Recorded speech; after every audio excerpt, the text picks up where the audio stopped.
If you've ever wondered why a single bottle of wine can cost as much as a small car the moment it leaves the cellar, or how the grape the whole world credits to Argentina turned out to be French all along, and many more secrets besides, stay with us. Bordeaux. The most famous wine region on earth is split in two by a river, and which side a chateau sits on decides how its wine is built. On the left bank of the Gironde estuary, gravel soils favor Cabernet Sauvignon, giving firm, tannic, long-aging reds. On the right bank, cooler clay suits Merlot, producing rounder, softer wines. The secret buried in Bordeaux is its pecking order. In 1855, at the request of Napoleon III, brokers ranked the top chateaux into 5 growths, and they did it not by tasting a single glass but simply by the price each wine was already fetching. That list was meant as a snapshot for a World's Fair, yet it froze in place. Nearly 2 centuries later it has changed exactly once, when Mouton Rothschild was promoted to first growth in 1973 after decades of lobbying. A first growth label like Lafite or Margaux still commands hundreds or even thousands of dollars a bottle, largely on the strength of a ranking drawn up by merchants who never tasted a drop. Much of the finest is sold en primeur, as wine futures, bought and traded while it still rests in the barrel, years before a single bottle is shipped. Burgundy. If Bordeaux is about the estate, Burgundy is about the dirt. Here, a single grape, Pinot Noir for red and Chardonnay for white, is grown across a patchwork of tiny plots called climas, each with its own name, walls, and character. The revelation is who drew those lines. Beginning in the Middle Ages, Cistercian monks worked these slopes for centuries, and legend has it they tasted and even chewed the soil, mapping the land so precisely that their boundaries are still used today and are now protected by UNESCO. There are more than 1,000 of these named climas. The most extreme is Romane Conti, a walled vineyard barely the size of 2 football fields that yields only a few thousand bottles a year, each one selling for more than the price of a used car. Champagne. The sparkling wine that defines celebration began as a disaster. In the cold cellars northeast of Paris, wine that stopped fermenting in winter would start again in spring, trapping carbon dioxide in the bottle. To early winemakers, this was a curse. The pressure set off chain reactions that shattered bottles and could destroy much of a cellar, so workers moved through the vaults in iron masks to guard against flying glass. They called it the devil's wine. Only later was the fault turned into the whole point. A second fermentation is now deliberately triggered inside each sealed bottle, building up to 6 atmospheres of pressure, around 90 pounds per square inch, and by law, the name champagne belongs only to sparkling wine made this way in this one region. Everywhere else, the same method must go by another name, such as Crémant. Rhône.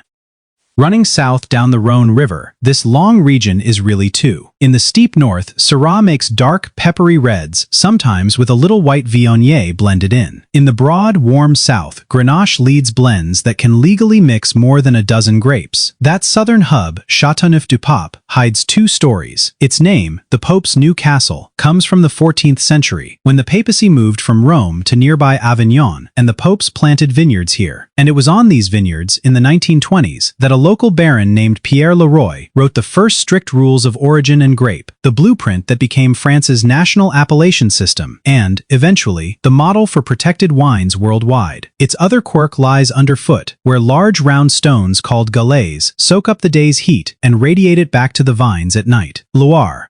Following France's longest river, the Loire is a cool string of vineyards known as the Garden of France, and its trick is versatility. A single white grape here, Chenin Blanc, can be made into almost anything, from a bone-dry still wine, to a lightly sparkling one, to a lusciously sweet dessert wine that can age for a century, all depending on the vintage and the winemaker's choice. The region also drinks its own history from the ground up. Many of its cellars are troglodyte caves, carved directly into the soft white tuffeau limestone that was quarried to build the Loire's famous chateau, leaving cool tunnels perfect for aging wine. From crisp Sancerre to saline muscadet, the Loire covers more distinct styles than any other French region. Alsace. Tucked against the German border, Alsace is the region that never quite decided which country it was in. It changed hands between France and Germany 4 times in 75 years, and the influence shows in everything from the grape varieties to the tall, slender green flute bottles. Its wines are dominated by aromatic whites like Riesling, Gewürztraminer, and Pinot Gris, but the real oddity is on the label. Alsace is the one major French region that names its wines after the grape rather than the place, the German way, while the rest of France insists on labeling by appellation and leaves the grape a mystery. An Alsace bottle simply says Riesling on the front, a habit almost unheard of anywhere else in French wine. Beaujolais. Just south of Burgundy, Beaujolais grows a grape with a grudge. Its light, fruity reds come from Gamay, and Gamay is here because it was thrown out of Burgundy to the north. In 1395, the Duke of Burgundy, Philip the Bold, banned the variety from his lands, calling it a disloyal plant that produced wine in great abundance but of doubtful quality, and ordered it torn out. Gamay fled south and found a home in Beaujolais' granite hills.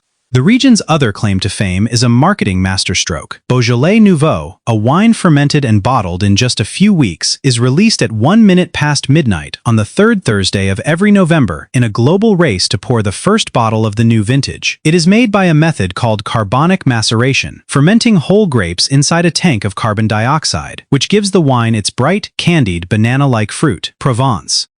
Sun-soaked Provence, on the Mediterranean coast, is the oldest wine region in France. Greek settlers planted vines here around 600 years before Christ, near what is now Marseille, long before the Romans or the French existed. Today the region is defined by one thing above all: dry rosé. And here is what surprises many drinkers. Provençal rosé is not an afterthought or a way to use up spare grapes. It is the main event, accounting for the great majority of the region's production, and it is made deliberately from red grapes given only a few hours of skin contact. The most prized examples are so pale they are almost colorless, and that whisper of pink now sells at luxury prices around the world. Languedoc-Roussillon.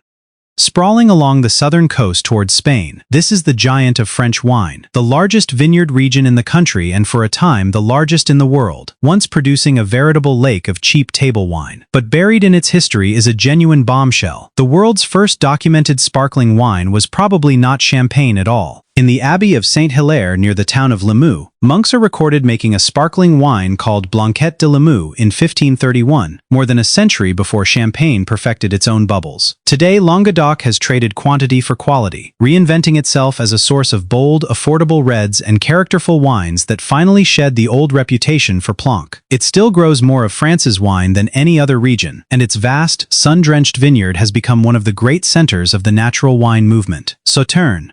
In a small district within Bordeaux, a golden dessert wine is made from grapes that look utterly ruined. A fungus called noble rot shrivels the ripe Semillon grapes like raisins, concentrating their sugar into an intense honeyed nectar. The surprise is that no one planned it. The story goes that the technique was discovered by accident. When a harvest was delayed, the owner away, and the grapes left to rot far longer than anyone would dare, only to produce something extraordinary. It takes a whole vine to make a single glass of Sauternes. One reason the finest bottles cost as much as a fine red. The results are so unpredictable that the greatest estate, Chateau d'Yquem, will refuse to release any wine at all in a year it judges unworthy, throwing away an entire harvest rather than put its name on a lesser bottle. Chablis.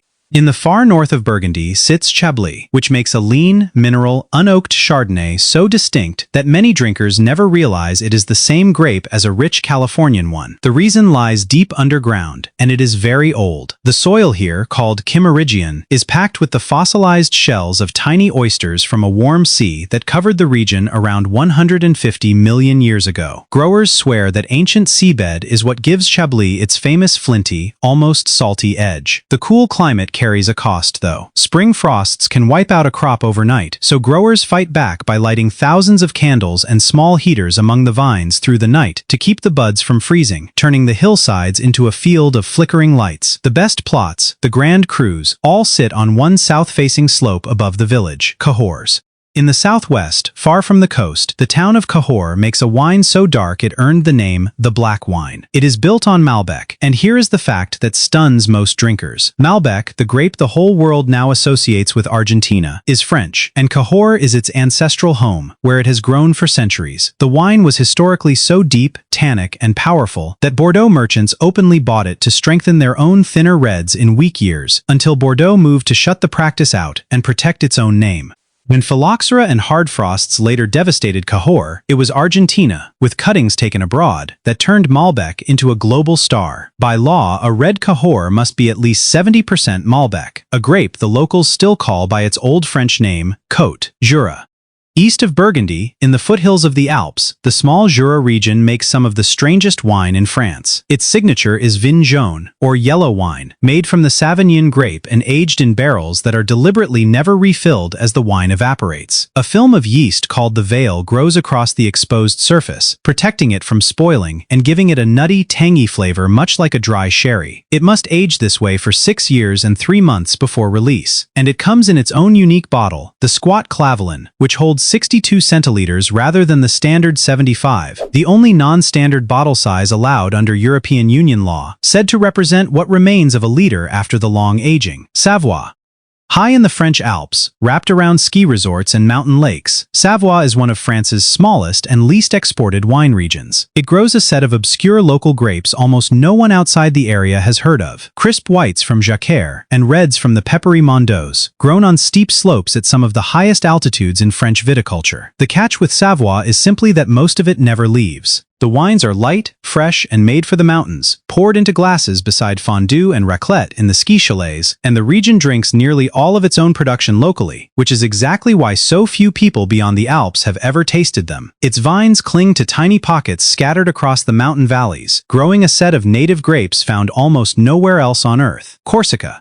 The island of Corsica sits closer to Italy than to the French mainland, and its wine has never forgotten it. For centuries it was ruled by the Italian city of Genoa, and that heritage runs right down into the vines. Its flagship red grape, known locally as Nialuccio, was long thought to be Corsican, until genetic testing revealed it to be identical to Sangiovese, the grape behind Italy's Chianti. Ringed by mountains that rise straight from the sea, Corsica is the most mountainous wine region in France, its vineyards scattered across sun-baked coastal slopes and high stony hillsides. Even its white grape, Vermentino, is known here by an Italian name, and many of its wines carry a wild, herbal scent that locals trace to the maquis, the fragrant scrubland that blankets the island. The result is a French wine region that tastes, at heart, gloriously Italian, a fitting reminder that a country's borders and its vines do not always agree. From a ranking frozen since 1855 to a grape that turned out to be Italian all along, French wine is really a collection of small worlds, each with its own soil, its own rules, and its own buried secret. Geography, history, and centuries of law decide what goes into the glass, and what it is allowed to be called. Let us know in the comments which region we should go deep on next.